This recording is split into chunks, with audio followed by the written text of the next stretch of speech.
বিসমিল্লাহির রহমানির রহিম। প্রিয় দেশবাসী, আসসালামু আলাইকুম।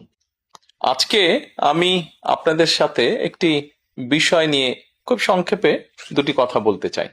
যে বিষয়টি সমাজের প্রত্যেকটি শ্রেণী পেশার মানুষকে স্পর্শ করে। যে বিষয়টি কি সেটি সেটি হচ্ছে আমাদের পরিবেশ। অর্থাৎ আমি, আপনি, আমরা সকলে যে পরিবেশটাতে থাকি সেই পরিবেশটি কেমন, আমার আশপাশটি কেমন।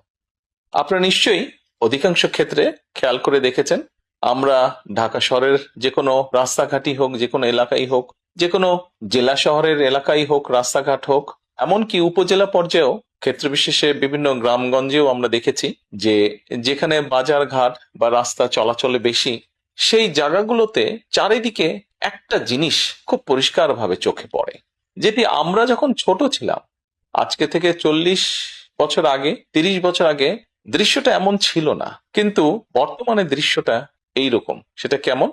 চারিদিকে আমার, আপনার, আমাদের ব্যবহার করা হাতের টিস্যু, অথবা আমার আপনার খাওয়া চিপসের প্যাকেট, অথবা বাসায় ব্যবহার করা রান্নার তেল, যে তার প্লাস্টিকের বোতলটি, অথবা আমি বা আপনি পানি পান করেছি প্লাস্টিকের বোতল থেকে সেই বোতলটি, এরকম আরো অনেক ধরনের আবর্জনা যত্র তত্র সব জায়গায় ছড়িয়ে আছে।